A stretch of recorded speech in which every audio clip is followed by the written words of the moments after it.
Ladies and gentlemen, please welcome Karen Elson. Karen? Former talent booker finally tells the truth about Letterman's toughest guests.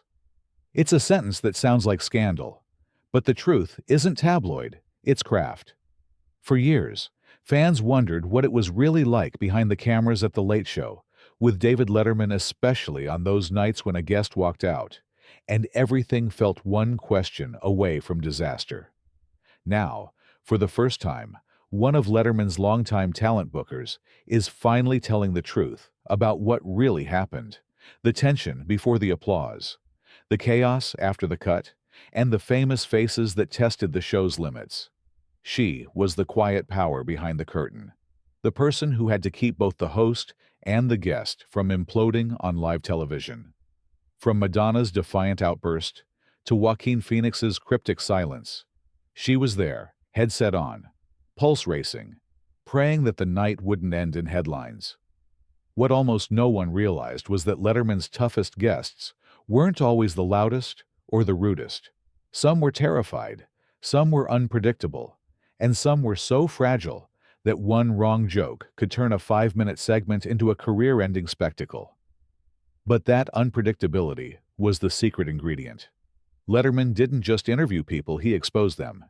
He looked for honesty in a business built on polish. And for the bookers who had to manage the storm, every episode was a balancing act between brilliance and breakdown.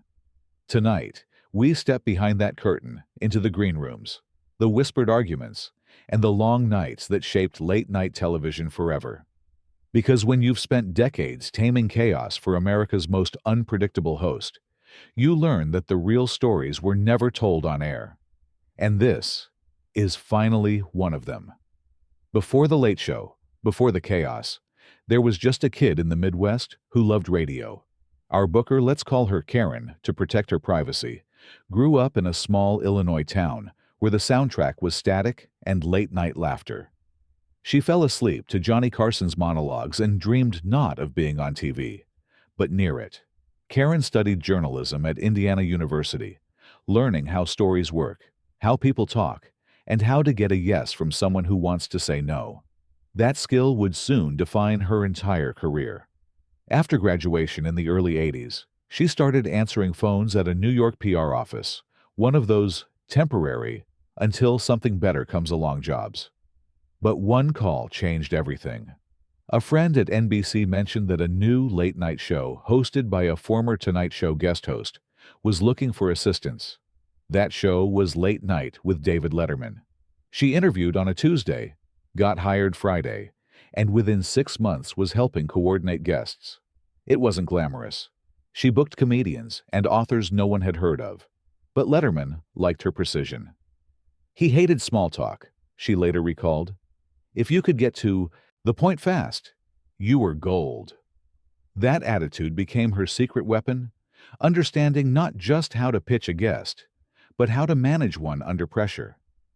Because as she'd soon learn, every guest had two sides, the one they wanted America to see, and the one that showed up 5 minutes before airtime. The first real test came in 1986, when Late Night booked an unpredictable actor who'd just been arrested for a bar brawl. The network loved the attention, but the bookers were terrified. The guest arrived late, intoxicated, and convinced he'd charm the host.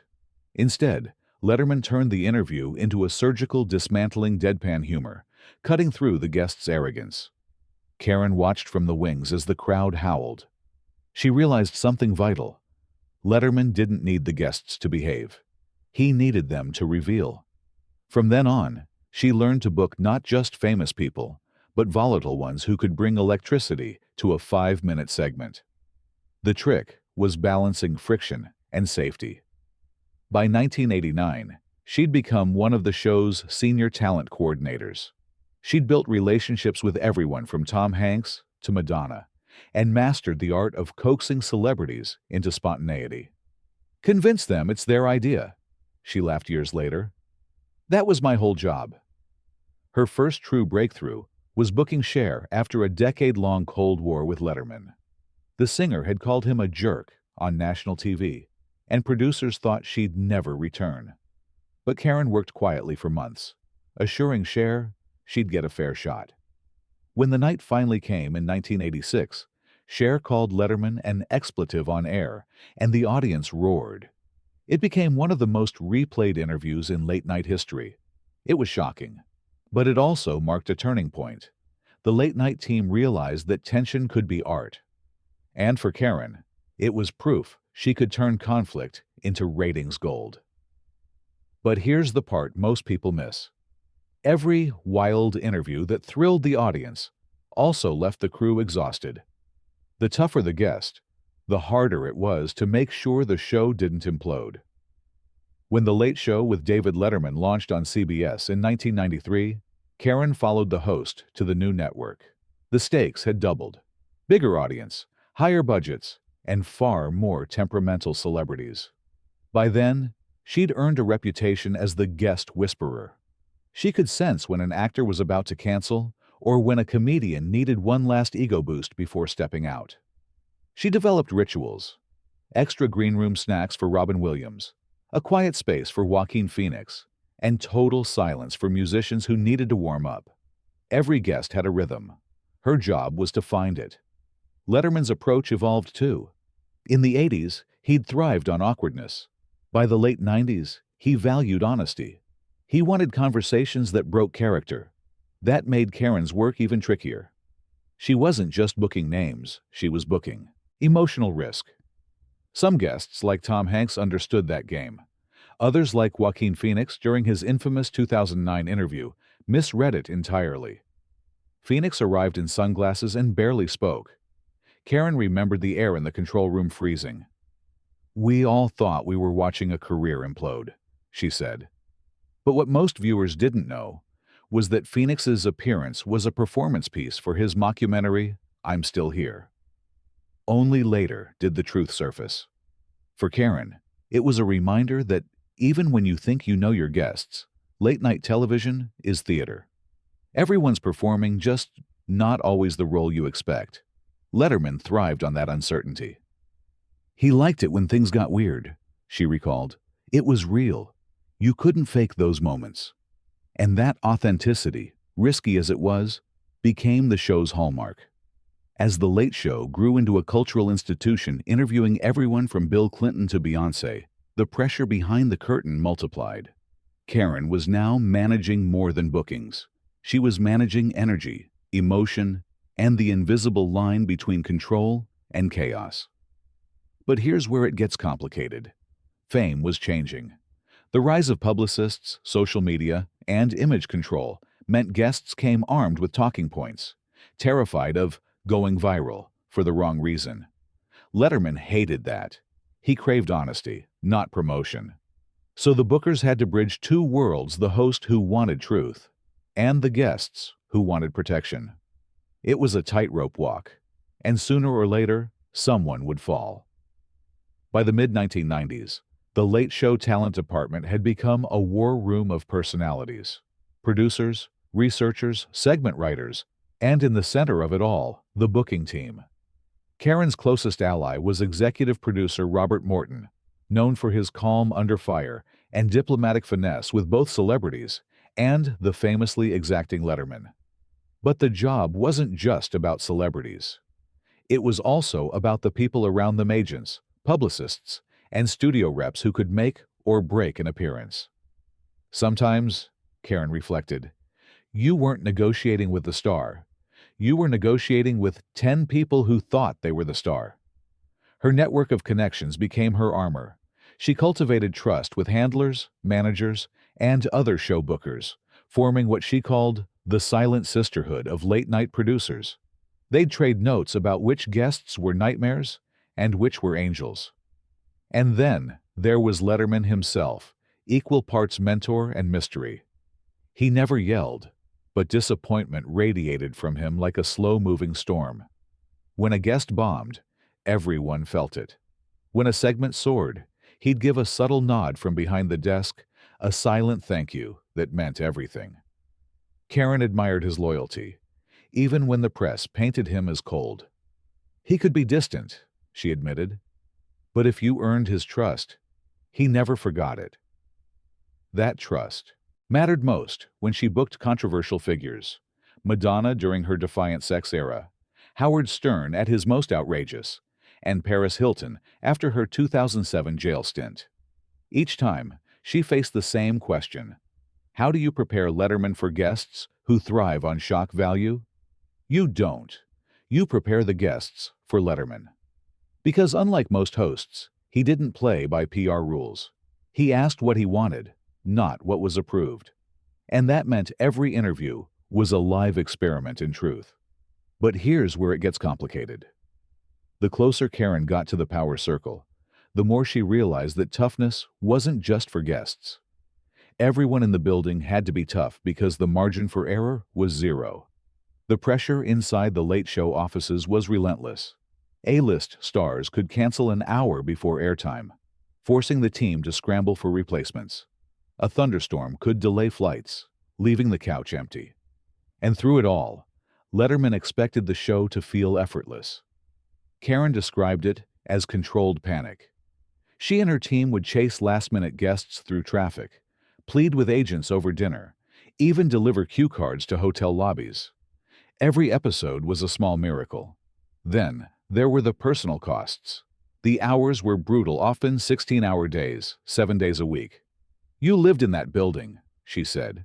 Your social life was whatever happened between commercial breaks. Over time, that grind took a toll.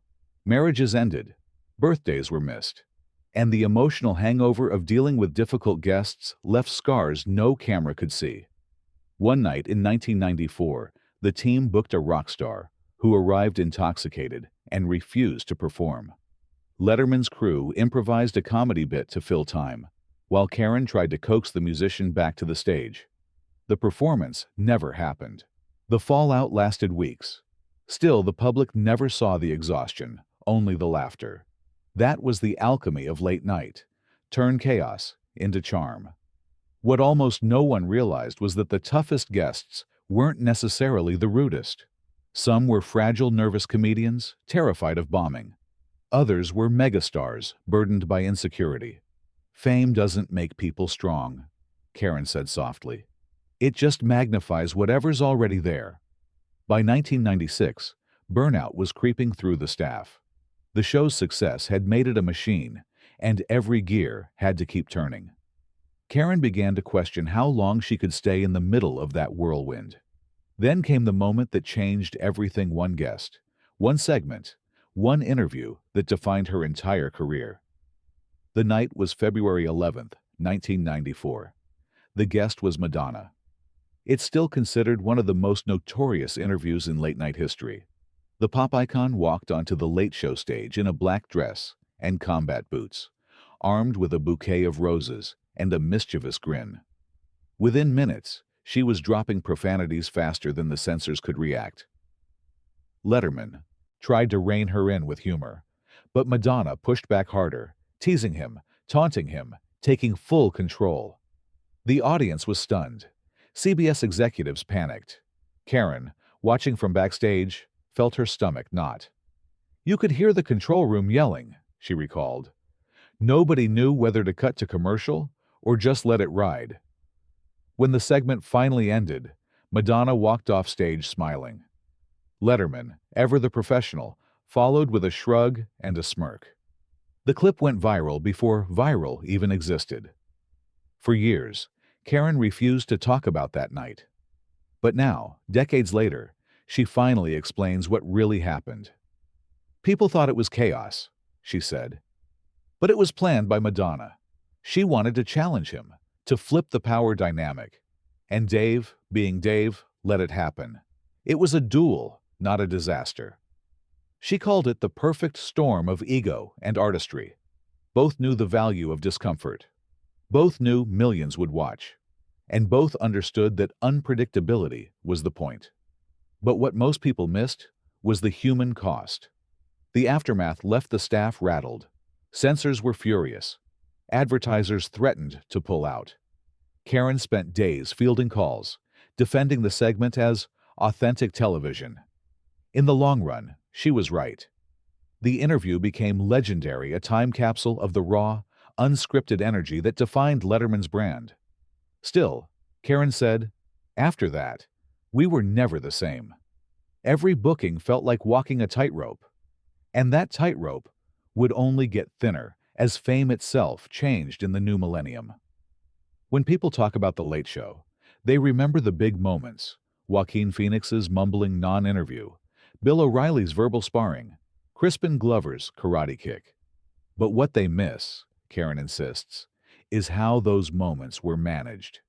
Take Crispin Glover in 1987, technically during the NBC years.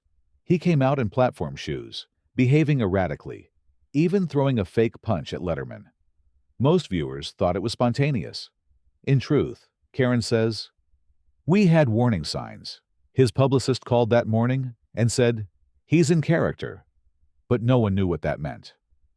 The next day, the tabloids ran headlines about Letterman attacked on live TV. The truth was more nuanced. Glover was performing an avant-garde stunt, years before performance art went mainstream. Another example, Drew Barrymore's 1995 appearance, when she famously flashed Letterman on his birthday. The image went around the world, cementing Barrymore's wild child persona. But behind the scenes, Karen saw a different story, a young actress trying to prove she wasn't the fragile teenager Hollywood once pitied. "People thought it was rebellion," she said. "I saw relief. She finally looked free." And then there were the political guests: Bill Clinton, Hillary Clinton, John McCain. They brought their own kind of tension. Letterman wasn't a partisan attack dog, but he asked questions his producers warned might end future bookings. Karen's take: he wasn't out to ambush anyone. He just hated being bored. That became the unspoken rule of booking. Never bring someone who only wants to sell something. Bring someone who might feel something. But here's where it gets complicated. By the 2000s, that rule was dying. Talk shows became safer, more polished. Guests rehearsed jokes, publicists pre-approved topics, and authenticity became a rare commodity. Karen missed the danger. "It used to feel like anything could happen," she said. Then suddenly, nothing did. Still, she stayed loyal to the craft, the host, and the idea that television could still surprise people. But the next big surprise would come from inside the show itself. And that's when everything changed. The turning point came quietly, not with scandal, but with exhaustion. By 2010, The Late Show was approaching 2 decades on CBS. The world around it had transformed. YouTube clips now outlived broadcast episodes. Celebrities no longer needed late-night exposure to stay relevant. They had their own cameras, their own audiences, their own power. Karen could feel the shift in every phone call. Agents no longer asked, "What's the segment?" They asked, "What's the viral angle?" Late-night booking was becoming marketing, not storytelling. And that's when everything changed, she said. "We stopped chasing moments and started chasing metrics." Letterman sensed it too. His style slow, probing, occasionally uncomfortable, suddenly felt out of sync with an attention span economy. But he refused to adapt for the sake of trends. He once told Karen, half-jokingly, "If they want tweets, let them hire a bird." Behind that joke was truth. Letterman still believed in the value of live conversation, the pauses, the risk of saying something unscripted. But the industry was turning toward predictability. Then, in 2013, a particular guest appearance crystallized the change. Lindsay Lohan, newly released from rehab, sat down for what was supposed to be a light interview. Letterman, ever curious, asked about her recovery and upcoming plans. Lohan grew visibly uncomfortable. The moment went viral for the wrong reasons. Viewers accused Letterman of being invasive, while others defended him for being honest. Karen watched the fallout and realized that the old late-night formula humor plus discomfort no longer worked in a culture hypersensitive to optics. That night, she said, was the end of the era. Inside the building, conversations began about legacy, endings, and next chapters. Letterman was still delivering strong ratings, but something deeper was shifting the spirit of the show itself. Karen stayed because she still loved the craft, but she also knew that when the host's heart starts to move on, the rest of the crew eventually follows. What almost no one realized was that the seeds of closure were already planted long before the final curtain call. As Letterman entered the twilight years of his network run, the show took on a new tone, gentler, wiser, yet still unpredictable. The bookers started balancing old favorites with new generations. Karen loved this phase. "It felt like watching a master loosen his tie," she said. The show welcomed everyone from Barack Obama to Taylor Swift, from Bill Murray's antics to Adele's humility. The tone had evolved from mischievous rebellion to thoughtful reflection. But the maturity came with its own challenges.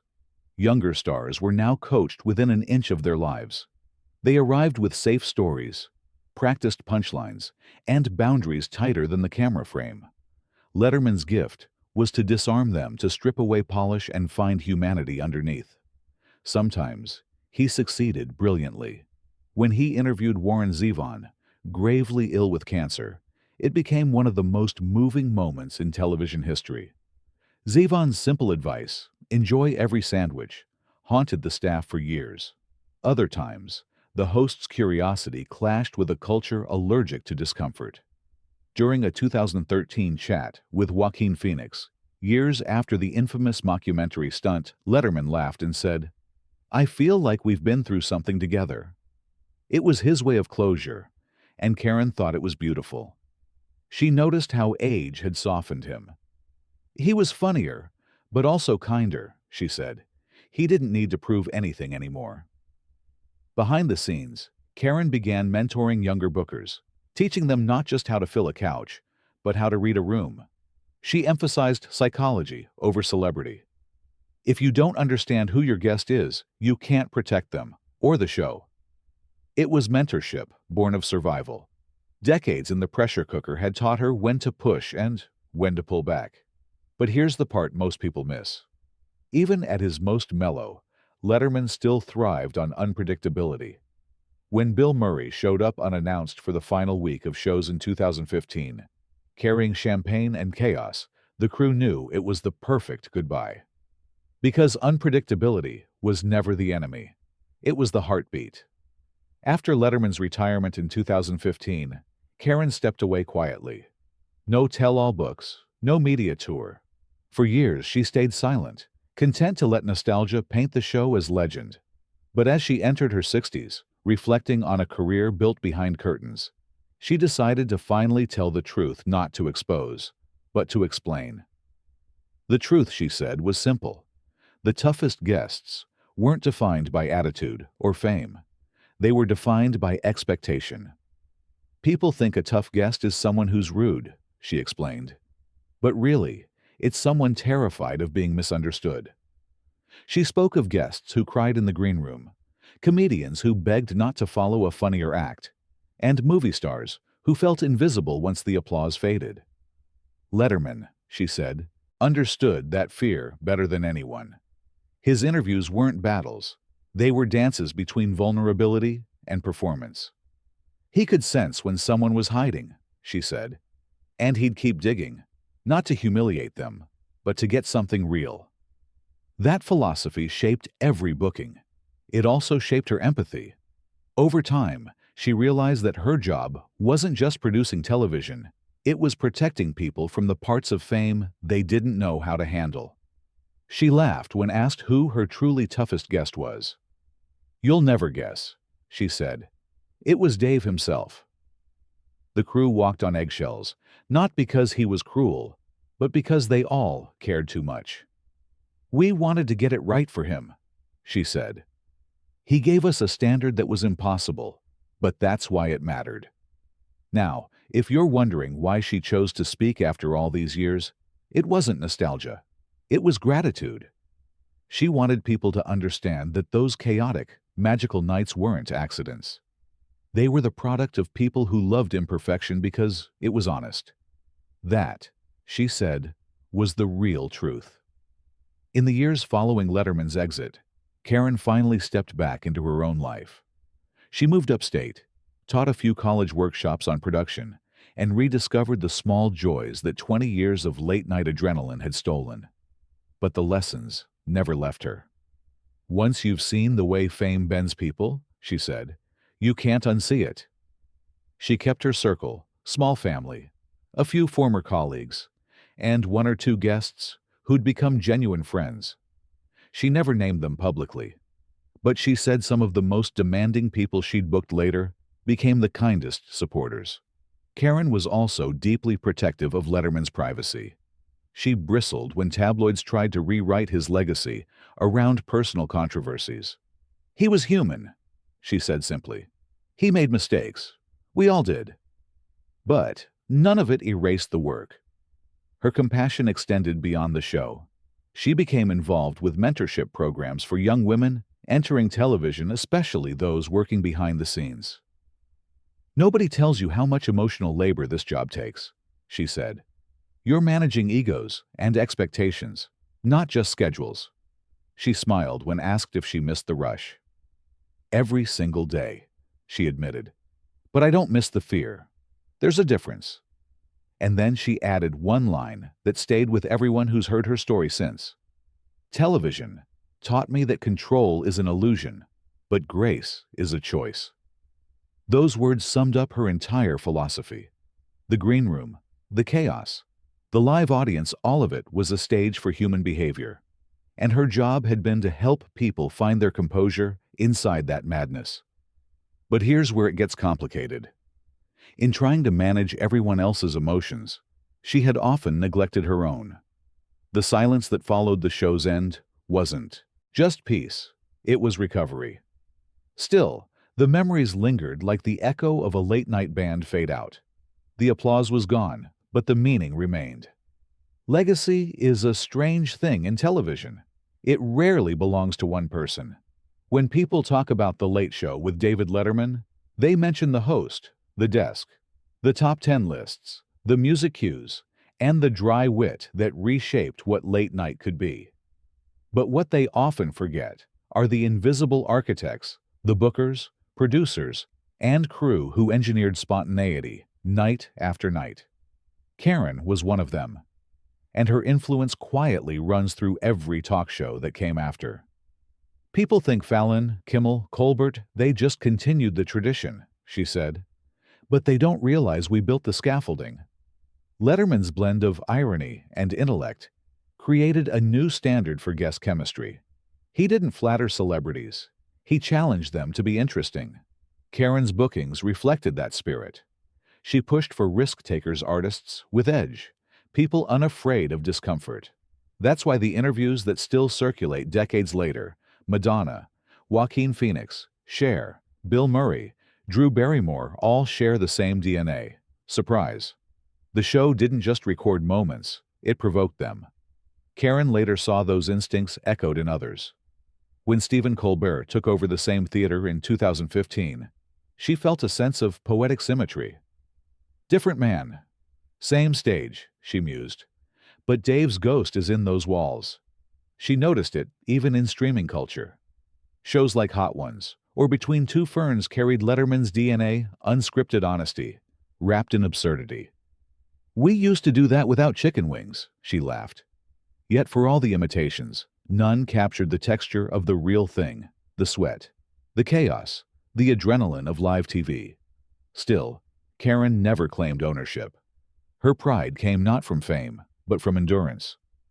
"We lasted because we cared about truth," she said, even when it was messy. But here's the part most people miss. Legacy isn't built from perfect moments. It's built from the ones that almost fell apart, and the people who held them together. Now, if you're wondering what the atmosphere behind those tough interviews really felt like, it wasn't hostility. It was suspense. Every person in that building lived for it. If you're wondering whether there were guests who truly scared the staff, yes, a few. A famously unpredictable comedian who once refused to leave the dressing room until someone found him a vintage microphone. A movie legend who insisted her dog get its own chair. A rock star who smashed a mug 5 minutes before airtime. But what almost no one realized was that the moments that scared them also defined them. "We'd walk out after the show shaking," Karen said, "and 5 minutes later, we'd be laughing. Because that tension was the job." If you're wondering whether Letterman ever lost his cool, rarely. He might roll his eyes, tap his pencil, or unleash one of those razor-sharp pauses that said more than any insult. But anger wasn't his language.